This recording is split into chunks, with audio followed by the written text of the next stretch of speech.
जतिन का दिल आज जोरों से धड़क रहा था। आज पापा झांसी से उसके पास दिल्ली आ रहे थे और उसको ये डर लग रहा था कि पता नहीं उसके पापा सुनंदा से मिलकर कैसा रिएक्ट करेंगे। लेकिन उसे अपनी सुनंदा पर पूरा विश्वास था कि वो अपनी बातों से पापा को जरूर प्रभावित कर लेगी। आखिर वो खुद इस बात का प्रमाण था कि कैसे सुनंदा की मासूमियत और सुंदरता के अनूठे मिश्रण ने उसको अंतर्मन तक प्रभावित किया था। जतिन जो कभी प्यार मोहब्बत को बेकार की बात समझता था, सुनंदा से इतनी शिद्दत से मोहब्बत करने लगा कि वो खुद हैरान था कि ऐसा कैसे हो गया। लेकिन कहते हैं न कि प्यार अपना रास्ता ढूंढ ही लेता है, तो इन दोनों के मामले में भी ऐसा ही हुआ। जतिन एक मध्यम वर्गीय परिवार का पढ़ा लिखा होनहार नवयुवक था। उसने आईआईटी कानपुर से बीटेक किया था और एक मल्टीनेशनल कंपनी में उसको अच्छे पैकेज पर दिल्ली में एक जॉब मिल गई थी। इसी जॉब के दौरान उसकी मुलाकात सुनंदा से हुई और वो उसको बस पागलों की तरह निहारता रह गया। सुनंदा ने उसकी हालत देखी तो वो खिलखिलाकर हंस पड़ी। तब जतिन की तंद्रा भंग हुई और वो बुरी तरह झेंप कर रह गया। बाद में सहकर्मियों से पता चला कि सुनंदा भी उसी कंपनी में चार्टर्ड अकाउंटेंट का जॉब करती है।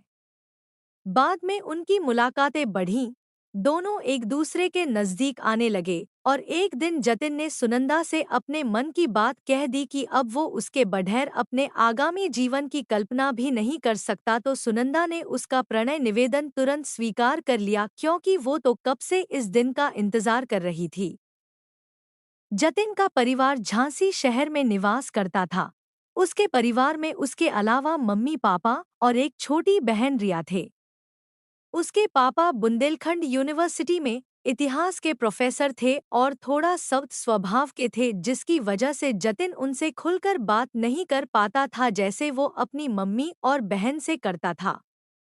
उसके पापा एक अनुशासन प्रिय व्यक्ति थे और बच्चों को अच्छे संस्कार देने में विश्वास रखते थे।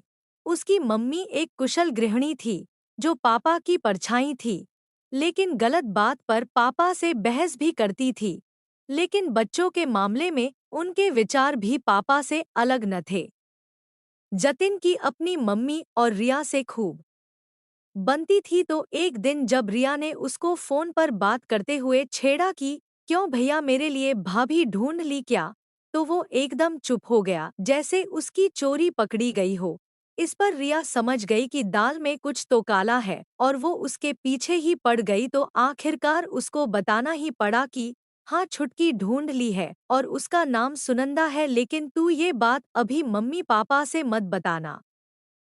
रिया तो जैसे खुशी से उछल पड़ी और बोली, ठीक है भैया, तुम चिंता मत करो, मैं किसी से भी कुछ नहीं कहूंगी, लेकिन मुझे भाभी के बारे में सब कुछ बताना पड़ेगा।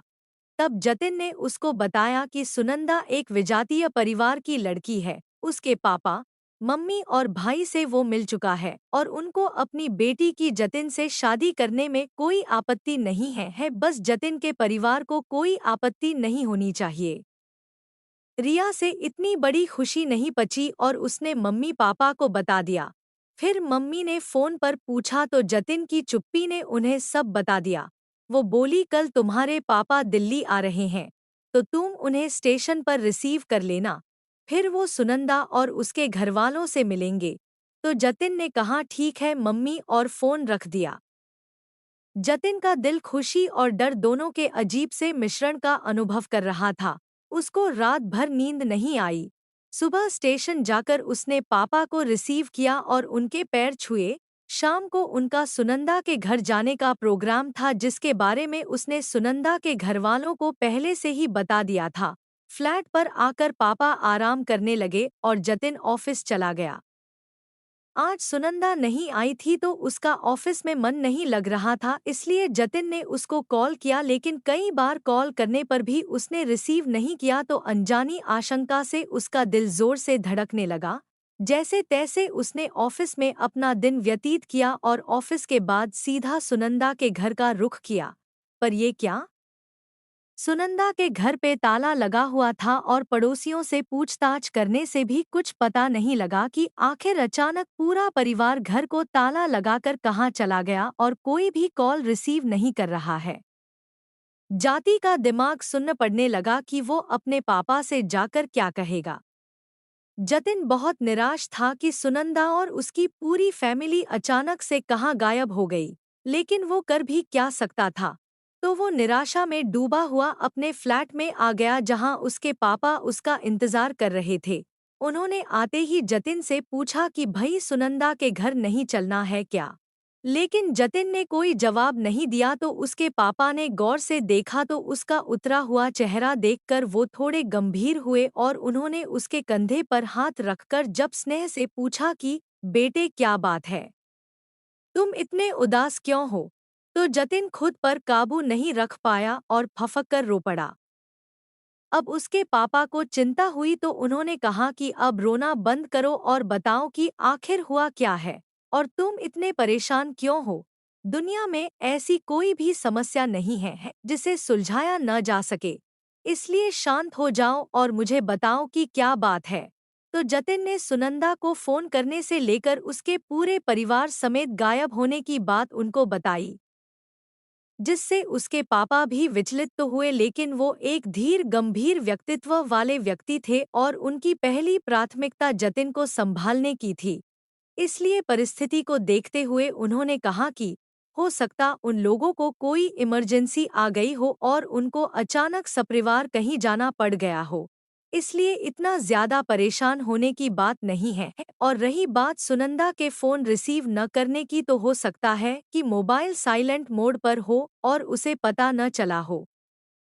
आखिर ये कोई बड़ी बात नहीं। अगर ऐसी ही बात थी पापा तो उसे मुझे बताकर जाना चाहिए था। आखिर उन लोगों को मालूम था कि आज हम लोगों को उनके घर जाना था।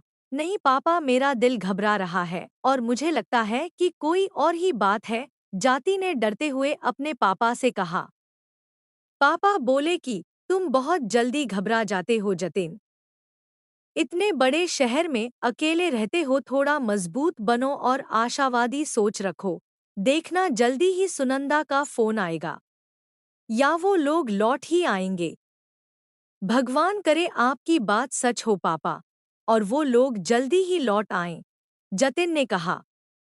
तुम देखना ऐसा ही होगा बेटा, लेकिन मैं अब रुक नहीं सकता। कल मुझे वापस जाना है क्योंकि तुम्हारी माँ और छुटकी घर पर अकेले हैं और यूनिवर्सिटी में भी बहुत सारे काम हैं। उन लोगों को लौट आने दो, फिर उनसे मिलने का कोई प्रोग्राम बनाएंगे।